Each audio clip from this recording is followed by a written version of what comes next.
শায়নার অবস্থা হয়েছে তেমন, ঘুমিয়ে দিন কাটছে তার। শায়লা বেগম তাকে দুধ, ডিম আর ভিটামিন জাতীয় ওষুধ খাওয়াচ্ছেন একটু স্বাস্থ্য হওয়ার জন্য। বিয়ের দিন শুকনো দেখালে মানুষ বলবে ওইটা কেমন বউ, মা বাপে বোধহয় খাওয়াতে পারে না। একটু স্বাস্থ্য এসেছে, দেখতে সুন্দর লাগছে।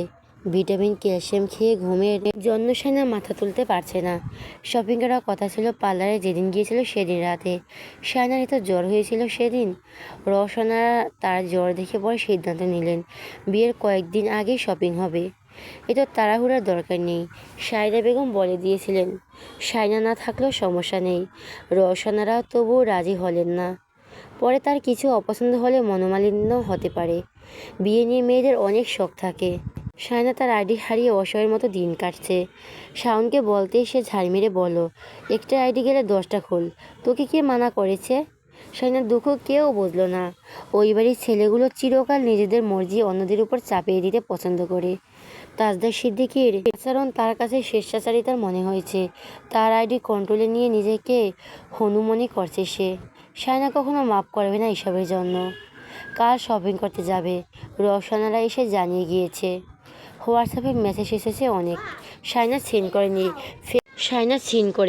ফেক আইডিতে লগ ইন করলো সে। নিউজ ফিডে তার আগের আইডির একটা পুরনো পোস্ট ভাসছে। তখন সে সবাই ফেসবুক আইডি খুলেছিল। সেই পোস্টটার নিচে তিতলি একটা চোখ উল্টানো ইমোজি দিয়ে কমেন্ট করেছে। সেই কমেন্ট হা হা রিয়েট দিয়েছে তৌচিফ, তানছুবা, তাসমিন আর তাদের অন্যান্য কাজিনরা। রান্নার করা পোস্টটি ছিল এরকম, ভাবতেও লজ্জা করে, একদিন আমিও বলবো ছাড়ো তরকারি পুড়ে যাচ্ছে। শায়নার লজ্জায় অপমানে শক্ত হয়ে বসে রইল। এই পোস্ট নিয়ে হাসাহাসি তামাশা করছে সবাই। রাতে সে মেসেঞ্জারে ঢুকলো, লগ ইন করে। সেখানে তার গালিটা সিন করেছে তাজদার সিদ্দিকী। কোনো রিপ্লাই করেনি। শায়নার লজ্জায় মরে যেতে ইচ্ছে করছে। রিপ্লাই করে গালি দিলেও এ তো অপমান লাগতো না। করা যেন রায়হানের বউ ঝিমলি, তানছুবার কোনো পক্ষ থেকে শারবিন, শায়না গিয়েছে। ছেলেদের মধ্যে তৌসিফ ছিল আর কোনো পক্ষ থেকে শায়নার মেজো ভাই অনিস। নামকরা শপিংয়ে এসেছে তারা। দোকানটা তাদের পরিচিত, নিজেদের মানুষ। সব ঠিকঠাক চলছিল। সবাই মিলে বিয়ের শাড়ি, ওয়ালিমার জন্য লেহেঙ্গা, বিয়ের সেকেন্ড শাড়ি, থার্ড শাড়ি দেখছিল। কিন্তু তানছুবার সাথে শারবিনের কথা কাটাকাটি লেগে গেল শাড়ি, লেহেঙ্গা চুজ করার সময়। কেউ তাদের থামাতে পারল না। শেষমেশ আনিস রেগে যেতেই শারবিন তানছুবাকে বলল, আমি এতক্ষণ কোনো কথা বলেছি? সব তো তুমি বলেছিলে, এখন আমাদের কিছু বলতে দাও। আমরা এসেছি কেন? কিছু বলতে না পারলে? তানছুবা বলল, তোমাদের পছন্দ কেমন হবে জানি আমরা। আমাদের বইয়ের শাড়ি আমরাই পছন্দ করব, তোমাদের চয়েস শাড়ি কিনবো না আমরা। অবাক হয়ে বলল, তো আমরা এসেছি কেন? আমাদের না এলেও আনলেও পারতেন। শায়নাকে এনেছে বসিয়ে রাখার জন্য। তানছুবা ঠান্ডা গলায় বলল, না আনলে খারাপ দেখাতো তাই এনেছি। তোমার কথায় চলবে ও? তানছুবা তেরামো জবাব দিল, অফকোর্স আমার কথায় চলবে। ফ্যাশনে অনেক ক্লাসি লোকজন আসবে, তারা তোমাদের পছন্দ দেখলে নাক ছিটকাবে। আমরা আনক্লাসি বলতে চাইছো? তোমাদের ক্লাস তো আমাদের জানা। সাবরিন ভয়ঙ্কর রকমের রেগে গিয়ে বলল, কি বললে? তোমার সাহস কী করে হয় এভাবে কথা বলার? ক্লাসি হয়ে আমাদের বাড়ির মেয়ের দিকে নজর দিলে কেন? তৌসিফ তানছুবাকে ধমক দিল, টেনে নিয়ে যেতে লাগলো। তানছুবা নিজেকে ছাড়িয়ে নিয়ে বলল, ওহ, আমাদের বাড়িতে মেয়ে বিয়ে দিয়ে এদের ক্লাসি দাবি করছো? কোথা থেকে উঠে এসেছো তোমরা, আমরা কি জানি না? ভাইয়া নিজেই আমাকে পাঠিয়েছিল আমার চয়েস কেনার জন্য, আর বারণ করেছে তোমাদের চয়েসে না কিনতে, কারণ তোমাদের ভালো করে চেনেও। সাবরিন শায়নার দিকে তাকে বলো, কী রে তুই কিছু বলবি না? শায়নাপার দিকে চোখ তুলে তাকে বলো, কথা না কিছু ভুল বলেছে। ওরা কেমন সেটা তুমি, আমি আর বড় আপা ছাড়া ভালো কে জানে। ওরা আমাদের কেমন চোখে দেখে, ওরা এতগুলো আমাদের মানুষ মনে করেছে, এটাই তো বেশি। তানছুবার তৌসিফ তার কথা শুনেছে অবাক হয়ে। শারবিন বলল, তুই এসেছিস কেন তাহলে? তোর কোনো পছন্দ অপছন্দ নেই? শায়না এক কথা থামিয়ে দিয়ে সবাইকে পড়ানোর নামে আকত পরিয়ে দেওয়ার সময় জিজ্ঞেস করেছিলে আমার পছন্দ অপছন্দের কথা। অপছন্দের মানুষকে কবুল বলেছি, অপছন্দের শাড়ি পরতে আর আপত্তি নেই বলে সে মাথায় ঘোমটা পরিয়ে রাখা শাড়িটা রেখে দিয়ে বেরিয়ে যাওয়ার সময় দেখলো তাজদার সিদ্দিকী দাঁড়িয়ে আছে কাছের দরজার পাশে। এই রাগি রাগি অহংকার দাম্ভিক চেহারা শায়নার ভীষণ অপছন্দের। তো ঘৃণা লাগে সে কাউকে বলে বোঝাতে পারবে না। হয় না এমন যে কারো চেহারা দেখলে তার কথা সমস্ত অপমানের কথা মনে পড়ে। তাজদার সিদ্দিকীর বেলায়ও ঠিক তেমন। শায়নার এখন স্পষ্ট মনে আছে নাজিমুদ্দিন চাচা যখন সবেমাত্র আমেরিকায় গিয়ে বসবাস করা শুরু করলো, তখন পুরো বাড়িতে যতগুলো ছেলে মেয়ে আছে সবার জন্য পোশাক দিয়েছিল ঈদের সময়। এই তাজদা সিদ্দিকী তার ভাইদের জন্য পাঠিয়েছিল ছেঁড়া পুরনো জার্সি, আর আপাদের কোনো পোশাকই দেয়নি, ফুরিয়ে গিয়েছে বলে। দাদিমা উঠোন ঝাড়ু দিতে দিতে চেঁচামেচি জুড়ে দিয়েছিল, এই বলে যে তার ছোট ছোট নাতনিদের কেন এভাবে অবহেলা করলো, কেন কারো হাতে দুটো কাপড় উঠলো না, সবাইকে দিতে পারলে তাদের কেন নয়। মা বারণ করলেও শুনছিল না। এইসব শুনে বড় দাদু তার জন্য একটা ফ্রক নিয়ে এসেছিল মাগরিবের পর। ফ্রকটা তানছোবার, তার গায়ে ছোট হয়ে গিয়েছিল বলে আর পরেনি। ওটা দিয়ে কোনো রকম সান্ত্বনা দিয়েছিল দাদিমাকে। অবশ্য ওই ফ্রকটা মা তাকে পরায়নি, পরালেও শায়না পরতো না। ছোট থেকে সে এমন, কেউ তার সাথে ভালো ব্যবহার করলে সে চিরকাল মনে রেখে দেবে, ব্যবহার করলে তা মনে রেখে দেবে। কিন্তু তার পরিবার ওই দিনগুলোর কথা কিভাবে ভুলে গিয়েছে সবাই।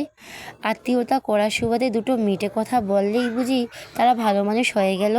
সে মরে যাবে, কিন্তু জীবন ও সজ্ঞানী এদের ক্ষমা করবে না মন থেকে, তার নিজের পরিবারকেও না। তাজদা সিদ্দিকীর পাশ কাটিয়ে বেরিয়ে গেল সে।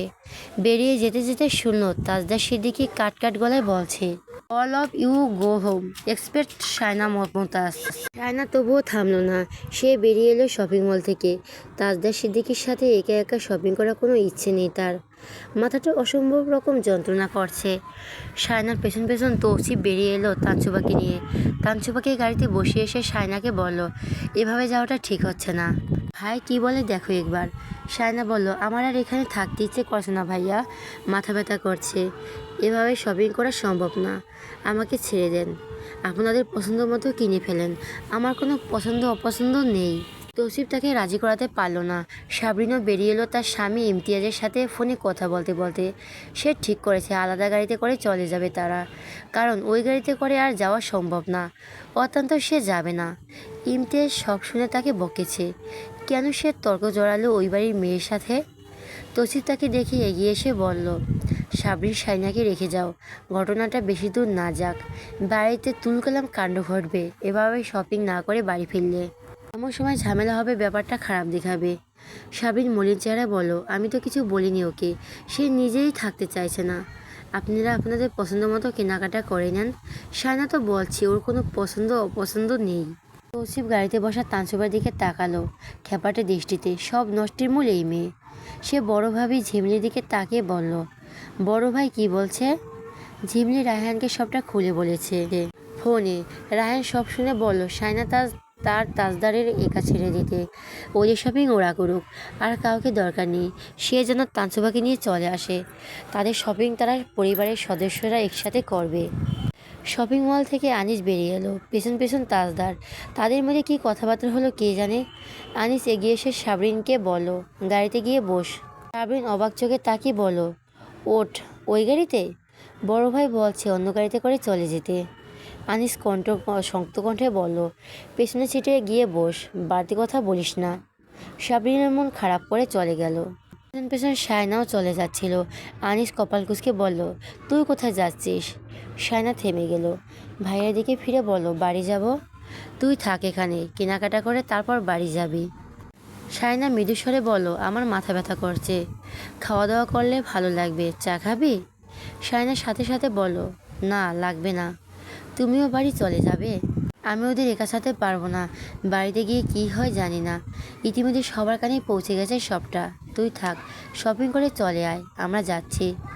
ভাইদের মুখের উপর কথা বলতে না পারাটা কাল হয়ে দাঁড়িয়েছে তার। সে মুখ গোমড়া করে দাঁড়িয়ে রইল। সাবরিন যাওয়ার সময় বলল, আমি যাচ্ছি, তুই সাবধানে থাকিস। শায়না বলল, বাড়িতে গিয়ে আবার ঝামেলা বাঁধিও না, আমার ভালো লাগে না এসব। সাবরিন তাকে আশ্বাস দিয়ে বলল, আমি কিচ্ছু বলবো না কাউকে। সবাই চলে যেতে শায়না একা একা দাঁড়িয়ে রইল। তাজদা সিদ্দিকী তার পাশ কাটিয়ে গেল, একদম গা ঘেঁষে হাঁটে, অসহ্য। সে চুপচাপ দাঁড়িয়ে রইল। তাজদা সিদ্দিকী গলা খাকিয়ে দিল কিছুদিন এগিয়ে। শায়না ইঙ্গিত বুঝে চুপচাপ তার পেছন পেছন হাঁটতে লাগলো। তাজদার একটা ক্যাফেতে ঢুকে চা নাস্তা অর্ডার দিয়ে পকেট থেকে ফোন বের করলো। শায়নার সামনে বসা, তার একটা অসহ্যকর ব্যামো আছে, কারোর সামনে বসলে মনে নানা রকমের অস্বস্তি কাজ করে, পেটের ভিতর গুড়গুড় করতে থাকে। তাজদা সিদ্দিকী যদি ফোন নিয়ে ব্যস্ত, তবুও তার কেমন একটা লাগছে। এভাবে সামনাসামনি বসা যায় নাকি? ফোন থেকে মনোযোগ সরিয়ে তাজদার হঠাৎ তার দিকে তাকালো। সায়না সেটা বুঝে ফেললো না তাকেও। সে অন্যদিকে তাকিয়ে রইল ইচ্ছে করে। টেবিলের নিচে থাকা পায়ের তলা ঘামছে। কিছুক্ষণ পর French fry, chicken wings, meat box, pasta, cheese cake, brownie, pastry চলে এলো। এত খাবার তার দ্বারা খাওয়া সম্ভব না জেনেও অর্ডার করেছে ইচ্ছে করে। ভালো করেই জানে এভাবে খেতে সে লজ্জা পাবে। নিজে চিজ কেক নিয়ে নাড়াচাড়া করছে আর তার দিকে এক একটা ঠেলে দিচ্ছে। সায়না মনে মনে ঠিক করলো সে মোটেও লজ্জা পাবে না, সংকোচ করবে না, বুঝতে দেবে না সে তার অস্বস্তি হচ্ছে। অনেকটা সময় নিয়ে সে মোটামুটি খেলো সব কিছু থেকে। শেষে চা কফি এলো। সায়নার জন্য দুধ চা, তাজদারের জন্য কোল্ড কফি। সায়না সব কিছু ফেলে আগে চায়ের কাপ টেনে নিয়ে গরম চায়ের কাপে ঠোঁট ডুবিয়ে দিল। সামনে যে একটা মানুষ বসে আছে কিছুক্ষণের জন্য ভুলে গিয়েছিল সে। চায়ের কাপে ঠোঁট ডুবিয়ে তাজদারের দিকে চোখ পড়তেই তাজদারও তার দিকে তাকালো। কফির মগে ঠোঁট ডুবিয়ে রেখে সায়না দ্রুত মুখ ফিরিয়ে নিয়ে চা শেষ করতে লাগলো। এ তো গরম চা মানুষ খেতে পারে দেখে তাজদার সেদিকে বোধহয় অবাকই হচ্ছে। খাওয়া দাওয়া করে শরীরে একটু বল পেল সায়না, বিশেষ করে চাটা। চা তার এত পছন্দের, তার মনে হয় তার সব রোগের মহৌষধ এই চা। আবারও বিয়ের বাজারে চলে এলো দুজন। দোকানিরা তাজদা সিদ্দিকের সাথে হাসি ঠাট্টা করছে। ঝামেলার ব্যাপারে বলো, ওই সব রোজ দেখি। বরপক্ষ আর কনেপক্ষের ঝামেলা নতুন কিছু নয়। তাজদার কথা বলতে বলতে বসলো, ধীরে সুস্থে বলল, বিয়ের জন্য শাড়ি আর ওয়ালিমার জন্য লেহেঙ্গা দেখান, পাশের জন পছন্দ করবে। পাশের জন বলায় কেউ ঘাড় ফিরিয়ে তাকালো। সায়না মনে মনে কত কি বলে গালি দিল। দোকানি দিয়ে একে একে রঙিন প্যাকেট খুলে সাজিয়ে দিতে লাগলো কাতান, বেনারসি, জামদানি শাড়ি আর নানা ডিজাইনের লেহেঙ্গা। সায়না শুরুর দিকে একটা শাড়ি পছন্দ করেছিল। শাড়িটা তার এত পছন্দ হয়েছে যে বিয়ের শাড়ি হিসেবে এটা যেমন আলাদা হবে তেমন নজর কাড়া। যদি কিনতে হয় সে এটাই কিনবে। শাড়িটা ধরে বসে রইল। দোকানদাররা এটা সেটা দেখাতে লাগলো। সায়না শাড়িটা ছাড়লো না। দোকানদাররা বলো, ভাবি তাহলে শাড়িটা গায়ের একপাশে জড়ান, তারপর ঘোমটা মাথায় দিয়ে আয়নায় দেখুন কেমন লাগছে, ফাইনাল করুন কোনটা নেবেন। সায়না তাদের কথা মতো মাথায় ঘোমটাটা তুলল।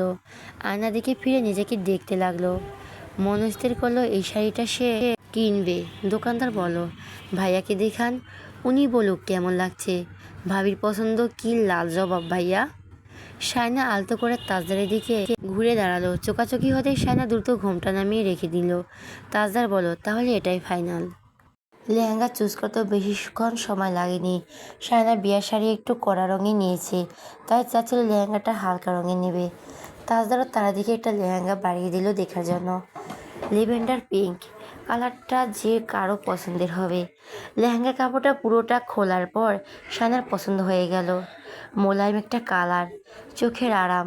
দোকানি হেসে বলল, আমাদের দোকানের ভালো জিনিসগুলো আপনারাই নিয়ে যাচ্ছেন। সায়না বলো, কথাটা সব দোকানদারই বলে, একটু নতুন কিছু বলুন। দোকানি সবাই হেসে ফেললো তার কথা শুনে। সে অন্যদিকে গিয়ে শাড়ি আর লেহেঙ্গার ওনাটা মাথায় পরে আরও ভালো করে দেখছিল। তাজদা সেদিকে তখন সেকেন্ড শাড়ি, থার্ড শাড়ি আরও বাকি জিনিসগুলো দেখছিল। তার মাঝে মধ্যে আয়নার দিকে তাকাচ্ছে। যদি সায়না এমনভাবে দাঁড়িয়েছে যে তাজদা সিদ্দিকীর ছায়াও যাতে না যায় তার পেছনে। সে দোকানিদের সাথে ভালো কথাবার্তা বলছে, কিন্তু তাজদারের চোখাচোখি হওয়া মাত্রই আবারও জমে যাচ্ছে। দোকানিরাও সেও খেয়াল করেছে। বিয়ের শাড়ির সাথে আরও কে কে কিনতে হয় সব জানে দোকানিরা। তারা নিজেরাই সব কিছু বলে বলে প্যাকেজিং করছে। তাদের পোশাকের কেনা শেষ হয়েছে। দোকানিরা তাদের জন্য চা নাস্তার আয়োজন করেছে। সায়না চা ফেরত দেয়নি, তাজদার কিছু খায়ওনি। জুতোর দোকানে বেশিক্ষণ সময় নেয় না সায়না, ততক্ষণে তারা বেশ ক্লান্ত হয়ে পড়েছে। সায়নার ইচ্ছে করছিল এক দৌড়ে পটিয়ে চলে যেতে। জুতোর দোকান থেকে বের হয়ে এসে তারা গেল জুয়েলারির দোকানে। তাজদার আগে ভাগে দোকানে ঢুকে পড়েছিল। সায়না এদিক ওদিক তাকাতে গিয়ে পথ হারিয়ে ফেলেছে। সামনে তাকাতে দেখলো তাজদা সেতে কি কোথাও নেই। সে সামনে পেছনে ডানে বামে তাকালো। এ তো ভিড় চারপাশ, মনে হচ্ছে আজ সবাই বিয়ের বাজার করতে এসেছে। সায়নার কপালে হাত দিয়ে ঘাম মুছল। এখন সে কী করবে? এভাবে আগে আগে হাঁটলে তাকে রাখার কি দরকার ছিল? সামনে একটা ভিড়, মহিলাদের গায়ে গায়ে ধাক্কা লাগছে। সায়না ভিড়ের মধ্যে ঢুকে গেল। যদি আজ সে ওই লোকটাকে খুঁজে না পায় তাহলে সে একা একা চলে যাবে, তারপর তাকে খুঁজে মরুক। মেজাজ খারাপ হচ্ছে তার। ভিড়ের মধ্যে হাঁটতে হাঁটতে একটা মহিলার সাথে প্রবল ধাক্কা লাগলো হঠাৎ। কিছুক্ষণের জন্য মনে হচ্ছিল হাড়গোড় কিছু একটা ভেঙে গেছে। সে মহিলাটির খেপাটে দৃষ্টিতে তাকাবে, তখন একটা ঠান্ডা হাত তার আঙ্গুলে আঙ্গুলে মিশিয়ে নিল। সায়না জমে গেল পাথরের মূর্তির মতো। কয়েকটা অপরিচিত আঙ্গুল তার আঙ্গুলের ফাঁকে নাড়াচাড়া করছে, আর কান দিয়ে গরম বাষ্প বের হচ্ছে। সে শক্ত করে দাঁড়িয়ে রইল। হাতটা ছাড়িয়ে নিতে গেলে আঙ্গুলগুলো আরও ঝাপটে ধরল তার আঙ্গুলকে। দুই পরিবারের গুরুজনরা বসে বিষয়টা মিটমিট করে নিচ্ছে তাজদার ফেরার আগেই। তৌসিফ একপাক্ষিকভাবে সব দোষ তানসুবার উপর চাপিয়ে দিয়েছে, যদিও কথাগুলো কেউ তুলতে চায়নি। আসার পর কিন্তু তারা ফেরত এসেছে দেখে সবাই রেগে গিয়েছে, বিশেষ করে আশরাফ আর তাজউদ্দিন সিদ্দিকী। মেয়ে মানুষ মানেই ঝামেলা। আশরাফ বলো, ওদের এভাবে ছাড়া ঠিক হয়নি, মরিবি যাওয়া উচিত ছিল, তাহলে এত কিছু হতো না। তৌসিফ বলো, আনিস ভাই তো ছিল। তৈবুদ্দিন বলেন, আনিস তুমি ওদের থামালে না কেন? ওরা তো তোমার ছোট, একটা ডাক তো দিতে পারতে। আনিস বলো, আমি কিছু বললে সেটা বড়সড় ব্যাপার হয়ে যেত, আপনারাই বলতেন। আপনাদের বলার আগে কেন আপনাদের মেয়েকে শাসালাম? আমি দাঁড়িয়ে আছি অথচ আপনাদের মেয়ে আমাকে একটু সমীর করলো না, মুখে যা এলো তাই বলে গেল। এরকম বেয়াদব মেয়ের সাথে তর্কে জড়ানোর কোনো ইচ্ছে নেই আমার। তাসউদ্দিন সিদ্দিকীর কথাটা পছন্দ হয়নি। আনিস নুভাকে বেয়াদব বলতে পারে না। আনিস আর কিছু না বলে সরে পড়েছে। ওরা নিজেদের দোষ কখনো দেখেনি, দেখবেও না। আনিস তানসুবাকে বেয়াদব ডেকেছে, কথাটা ওই বাড়িতে চলে গিয়েছে সবার মুখে মুখে। তানসুবা সবটা শুনে চটে গিয়েছে। তাকে বেয়াদব ডেকেছে আনিস ভাই সবার সামনে? ওদের তো সাহস কী করে হয়? রওশনা ধমকে বলল, নিজে দোষ করে এখন আবার রাগারাগি করছো? তানসুবা বলল, আমি কি খারাপ জিনিস কিনতাম সায়নার জন্য? আমাকে ওভাবে অপমান করলো কেন সবার মিলে? তুমিও নাকি ওদের কম কথা শোনাওনি? তৌসিফ সব বলেছে আমাকে। শোনাবো না? শারবিন আমাকে যথেষ্ট কথা শুনিয়েছে। আমি নাকি নিজের ইচ্ছে মতো শাড়ি লেহেঙ্গা চুজ করেছি, ওদের নাকি পাত্তা দিচ্ছি না। আমার ভাইয়ের বউ আমি খারাপ জিনিস কিনে দিতাম? ভাইয়া আমাকে এমনি যেতে বলেছে ওদের সাথে। ঝামেলা বাড়িও না নুবা। আনিস তোমাকে ভাইয়ের বউ, তুমি ওকে সমীর করনি, সে তাই তোমাকে বেয়াদব ডেকেছে। কেন ডাকবে? আমাকে কোন সাহসে বেয়াদব ডাকবে? সায়না বাইরের মেয়ে হলে তুমি তার ভাইয়ের সামনে কোন বোনকে কথা শোনাতে পারতে? পড়াশোনা জানা মেয়ে তুমি, মেজাজ সামনে রাখতে শেখো। আনিস ভাই আমাকে বেয়াদব ডাকতে পারে না, সে কিছুতে মানতে পারছে না বাড়ির মানুষ তাকে বেয়াদব ডেকেছে। এদিকে শাবরুবিন সবাইকে বলেছে তানসুবা তাকে কিভাবে কিভাবে কথা শুনিয়েছে, এখনো নতুন বউ তুলে নেয়নি। তার মধ্যে এত কথা। সায়দা বেগম চুপ করে আছেন। আনিস ঘরে এসে সায়দা বেগমকে বলল, আকত ভেঙে দাও, ওই বাড়িতে মেয়ে দেওয়ার দরকার নেই। আমরা কোথা থেকে উঠে এসেছি সেটা ওরা জেনেই সম্পর্ক করতে চেয়েছে। এখন এত কথার মানে কি? আমাদের মেয়ে কি ফেলনা নাকি? ওরা মুখে যা আসে তাই বলছে আমাদের।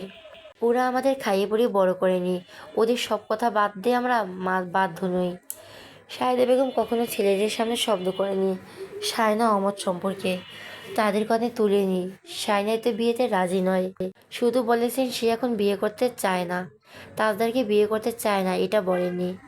আশরাফ আনিস শাওন জানে সায়না রাজি আছে মোটামুটি, কিন্তু আনিস আজ স্পষ্ট বুঝে গেল সায়না বিয়েতে রাজি ছিল না। তাই সে মাকে বলো আকত ভেঙে দিতে। ওরা তাদের বোনকে চাকর বানিয়ে রাখবে, মুখের ওপর জবাব দিলে সহ্য করবে না কেউ। ওদের সেই স্বভাব এখনও যায়নি। আফসার সাহেব চিন্তিত হয়ে বসেছিলেন। আনিসের কথা শুনে বললেন, বললেই হলো, এভাবে আকত ভাঙা যায় নাকি? যায়। বড় ফুপু বলল, আচ্ছা তোরা শান্ত হ, তাজদারকে বলি দেখ, জামাই ভালো হলেই হলো। সায়না কিছু বুঝে ওঠার আগেই তাজদা তাকে ভিড়ের মধ্যে থেকে টেনে নিয়ে গেল জুয়েলের দোকানে। সায়না শুধু পুরুষলিয়ে হাতের মধ্যে জিমনি হওয়া আর তার হাত দুটো দিকে চেয়ে রইল অনেকক্ষণ। তাজদা সেদিকে ঘৃণা হচ্ছে না তার হাত ধরতে?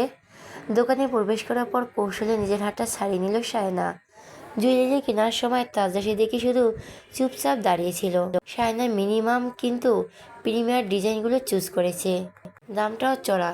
বাপ ভাইয়ের টাকা কিনতে হলে সে তো দামি জুয়েলারি কখনোই কিনতো না, কিন্তু আর সে দাম কত হবে সেটা ভাবেনি।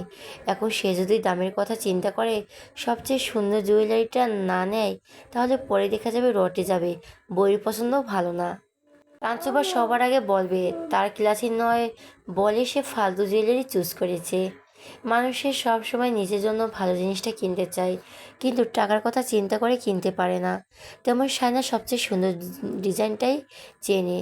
বাবা ভাইয়ের উপর জুলুম হবে ভেবে কখনো সে কারো উপর নিজের পছন্দ চাপিয়ে দেয়নি। তাকে যা কিনে দেওয়া হয়েছে সে তাই পড়েছে, যা খেতে দিয়েছে সে তাই খেয়েছে, যা বলা হয়েছে তাই করেছে।